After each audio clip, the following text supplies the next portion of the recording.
Alhamdulillahilladzi anzala as-sakinata fi qulubil mu'minin liyazdadu imanan ma'a imanihim.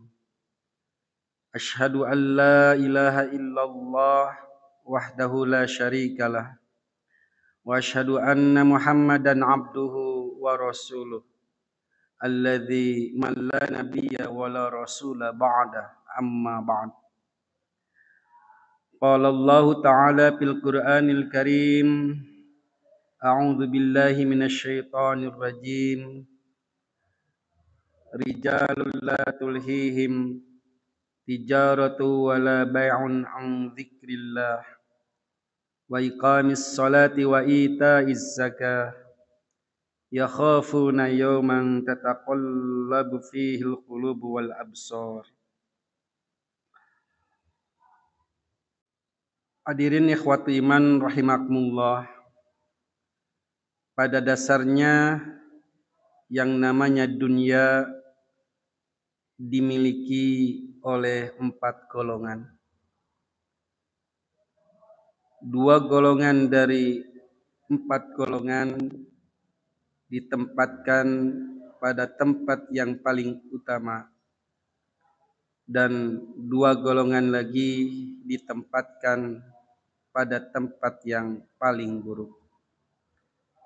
Ini sebagaimana sabda Rasulullah sallallahu alaihi wasallam di dalam sebuah hadis yang diriwayatkan oleh Imam At-Tirmidzi yang diterima dari Abi Kabsah Al-Anmari, bahwa Rasulullah sallallahu alaihi wasallam bersabda, innamad dunya li arba'ati nafarin.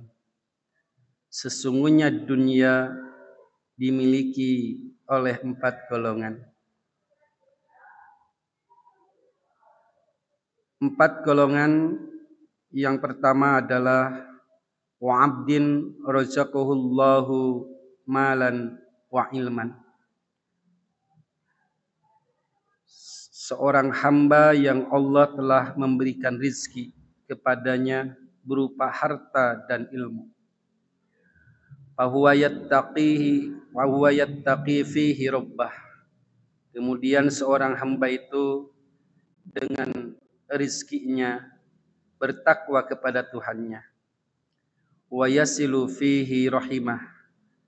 Dan dia menyambungkan tali silaturahim dengan rizkinya. Wa ya'lamu. Dan dia mengetahui, memahami lillahi fihi haqqan. Ada hak untuk Allah pada rizki yang diberikan kepada hamba itu. Fahada, maka golongan ini fi abdolil manazil,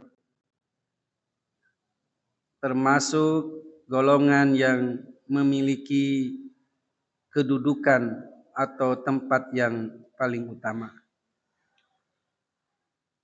Golongan yang kedua adalah wa 'abdin razaqahullahu ilman, dan seorang hamba yang Allah telah memberikan rizki berupa ilmu. Walam yarzuqhu malan, tapi Allah tidak memberikan rizki kepadanya berupa harta. Fahuwa shadiqun niyah, tapi dia mempunyai niat yang ikhlas, niat yang jujur. Yaqulu, dia berkata, lau annali malan, seandainya saya memiliki harta, la amiltu bi amalin fulanin, pasti saya akan mengamalkan amalan si fulan.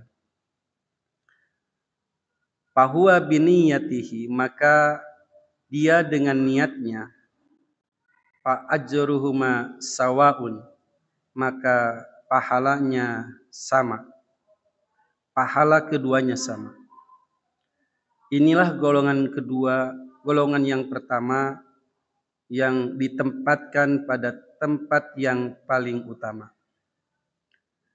Selanjutnya, wa abdin dan seorang hamba razaqahullahu malan, yang Allah telah memberikan rizki kepada hamba itu berupa harta. Walam yarjukhu ilman, tapi Allah tidak memberikan rizki kepadanya berupa ilmu. Bahwa yakhbitu malahu bighairi ilmin, si hamba itu menghambur-hamburkan hartanya tanpa didasarkan ilmu. Si hamba itu menggunakan hartanya tanpa didasarkan ilmu. La yattaqi fihi rabbah, dia tidak bertakwa dengan rizkinya kepada Tuhannya. Wala yasilu fihi rahimah, dan dia tidak menyambungkan tali silaturahim dengan hartanya. Wala ya'lamu, dan dia tidak mengerti, tidak mengetahui lillahi fihi haqqan, bahwa ada hak bagi Allah pada hartanya. Fahadha, maka golongan ini bi akhbasil manajil, termasuk golongan yang berada pada kedudukan yang paling buruk, berada pada tempat yang paling buruk. Selanjutnya yang keempat adalah wa abdin, dan seorang hamba lam yarzuqhu malan wala ilman, yang Allah tidak memberikan rizki kepadanya berupa harta dan ilmu. Yaqul, dia berkata, lau anna li malan, kalau seandainya saya mempunyai harta, la amiltu bi amalin fulanin, pasti saya akan mengamalkan amalan si fulan. Amalan yang dimaksud golongan yang keempat adalah amalan golongan yang ketiga. Maka fahuwa biniyatihi, maka dengan niatnya si hamba itu fawijruhuma sawaun, maka dosanya keduanya sama. Hadirin ikhwatu iman rahimakumullah, berdasarkan hadis yang disampaikan di dalam riwayat Imam At-Tirmidzi yang diterima dari Abi Kabsah Al-Anmari, bahwa jelas pada dasarnya dunia ini dimiliki oleh 4 golongan, dan ini merupakan prototipe manusia, di mana prototipe manusia ini ada 2. Ada yang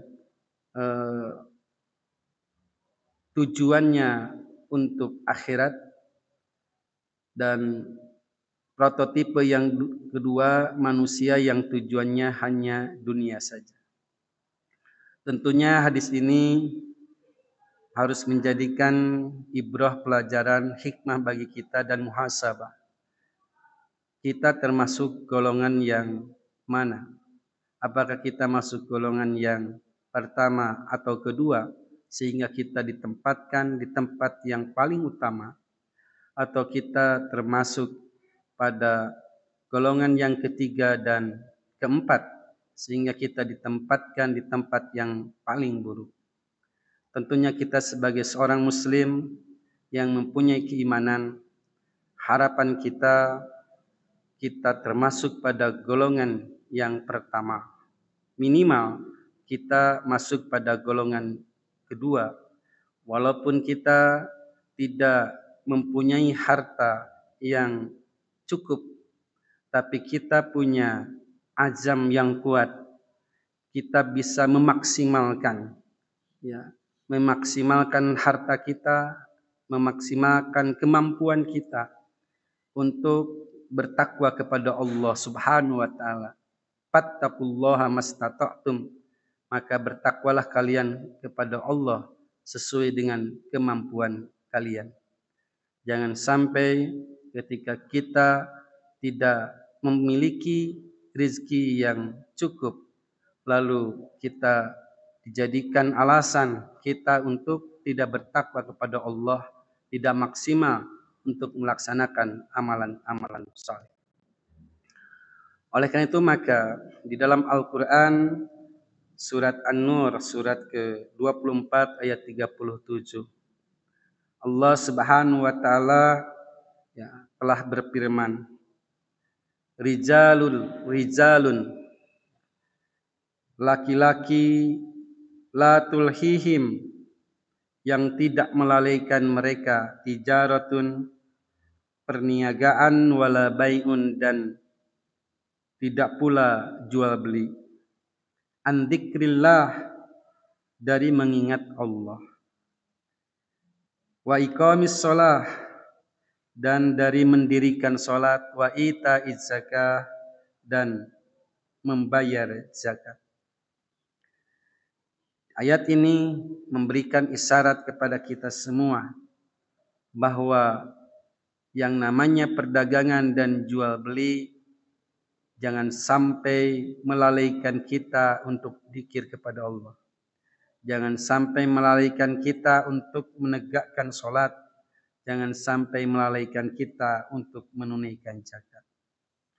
Tentunya ini dilaksanakan sebagai wujud rasa takut kita kepada rasa takut kita pada suatu hari yang hati-hati dan penglihatan itu akan guncang.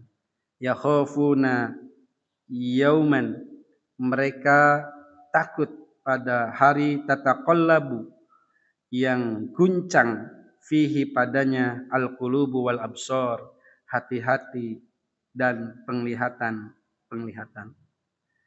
Hadirin ikhwatu iman rahimakumullah. Oleh karena itu maka pada dasarnya kita hidup di dunia ini dalam kerangka mencari ridho Allah Subhanahu wa taala.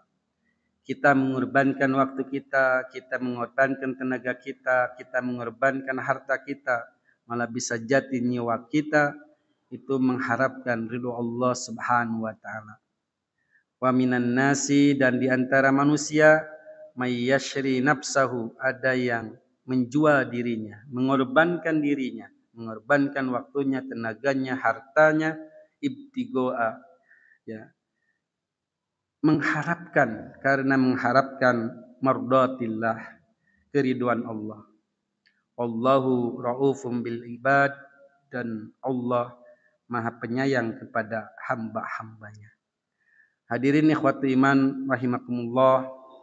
Oleh karena itu berdasarkan hadis yang disampaikan dan juga ayat yang ada di dalam surat An-Nur ayat 37, maka marilah kita memaksimalkan pengabdian kita kepada Allah Subhanahu wa taala. Tentunya yang bagi orang-orang yang mumpuni di dalam rizkinya itu harus betul-betul dimaksimalkan untuk pengorbanan kepada Allah Subhanahu wa taala, dan bagi yang tidak mumpuni di dalam hartanya tentunya tidak harus kita berleha-leha juga untuk beribadah kepada Allah Subhanahu wa taala. Kita maksimalkan ibadah kita sesuai dengan kemampuan kita. Demikian, mudah-mudahan ada manfaatnya. Saya akhiri aqulu qouli hada wastaghfirullah li wa lakum. Assalamualaikum warahmatullahi wabarakatuh.